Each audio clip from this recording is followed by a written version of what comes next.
What's going on, everybody? Welcome back to the channel. With the June 3rd update now live, there have been several perks that have changed, meaning that my builds will now have to also change to reflect these new updated perks. And I'm going to be starting off by doing my Bloodied Commando with the Full Health Commando followed up sooner at a later date. Taking a look at the armor infographic, these are legendary mods you want to run on your armor of choice, as well as the mods you want to run on your backpack of choice. And you'll want to use shielded under armor. You can pick any of the three listed below. They all have different stat bonuses for each one, so just pick the one you like the most and go with that. Moving on to mutations, we have Marsupial, Eagle Eyes, Bird Bones, Speed Demon, Herbivore, Herd Mentality, Adrenal Reaction with the optional Egghead.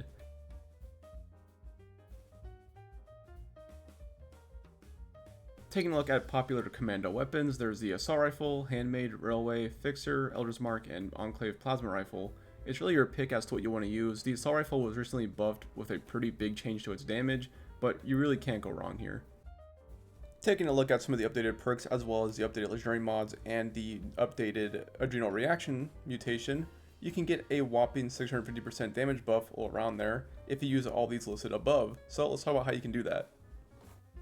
Starting out with the high investment build for the Bloodied Commando, we're going to look at my special stats before legendary cards, because a lot of people requested this last time, so let's get the people what they want.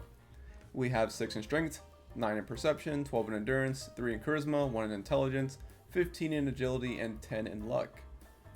Now going ahead and actually looking at the perks themselves, we're going to be starting off looking at strength. We have Easy Target. This is a perk that has been changed. It now gives you plus 75% damage to crippled targets.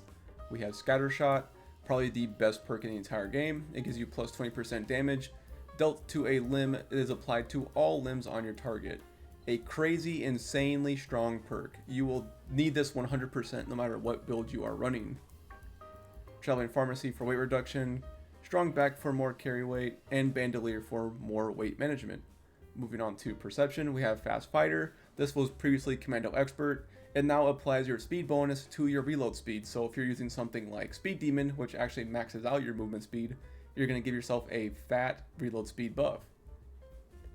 Number Cruncher, the previous Master Commando perk, now gives your weapons 2% increased damage per AP cost, so a really good perk, just free bonus damage, why not use it?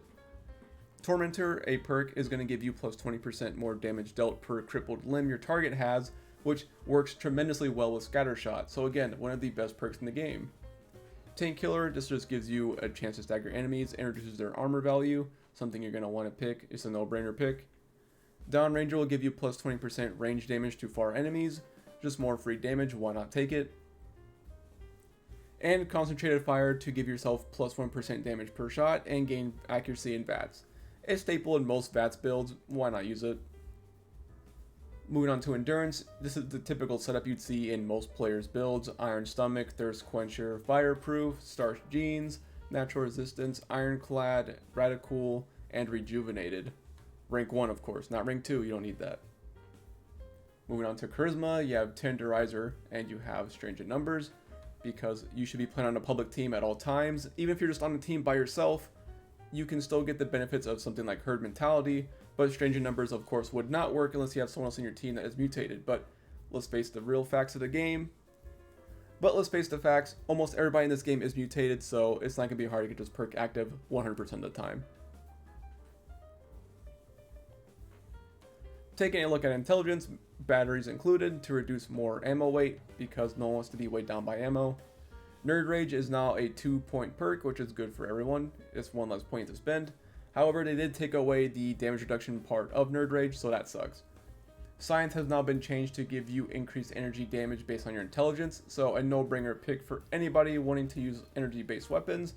And I like to switch between energy and ballistic weapons all the time, so I just have this in all the time. Moving on to Agility, I have Covert Operative, Dodgy, Escape Artist, Evasive, Gung Fu Rank 1, Mr. Sandman, Adrenaline, and Gunslinger. Now if I was you, I would go ahead and take off Gunslinger. You could also take off Dodgy, and now you have 5 points to work with. This is going to depend on what you do for your build. I would recommend you use something maybe like Gorilla Master plus Gunslinger Expert, just for the 8 stacks of Onslaught. But I would really only recommend that if you are going to be using a Furious Legendary weapon. If you're not using a Furious Legendary weapon, it's probably not the best idea to even build into Onslaught, especially with the buff that Bloodied has just received going from 100% to 130%. It just doesn't really make sense, so I would stay away from these perks unless you really want to focus into that Onslaught aspect of it. Moving on to Luck, Bloodied Mess for extra 15% damage for free, why not? Better criticals and critical savvy because that lets you crit every other shot and gives you more critical damage. Ricochet is just one of those good survival perks. Class Freak to reduce the negative effects of my mutations. You don't necessarily need this, but it makes playing the game a lot smoother and really relieves a lot of the stress from your day-to-day gameplay, so I'm going to use it. Serendipity, one of the best perks in the game, so of course you're going to want this because it helps increase your survivability, although it did get nerfed pretty hard whenever they did the evade system. Oh, but I wish you didn't do that. And rounding things out with Grim Reaper Sprint to give you plus 15% chance to restore all action points on any kill and VATS. Of course you don't need this, you can replace it with something like Quick Hands, or you can even replace it with, where are you, Junk Shield. Moving on to legendary perks, I have Follow Through because every commando build should have this if you are sneaking in any way whatsoever. It's a free 40% damage buff. I believe this might actually be a multiplicative buff, I can't recall, but it's very strong. I have plus 5 strength, plus 5 intelligence, plus 5 luck, and plus 5 perception with an empty slot. That's right, there's an empty slot on this build.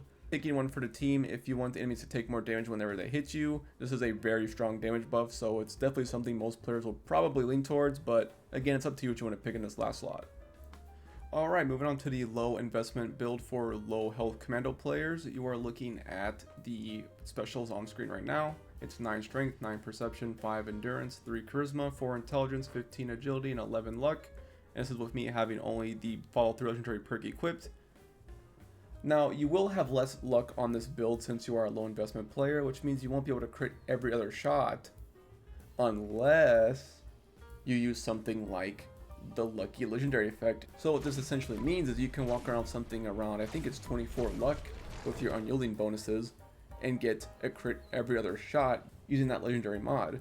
Now that we have talked about the perk updates, what are my thoughts on it? Well, I think Bethesda actually knocked it out the park. This is a new, surprising meta that I wasn't expecting to have anytime soon. This was a creative direction they decided to take the game, and I'm happy to say that it actually did pay off in terms of raw damage.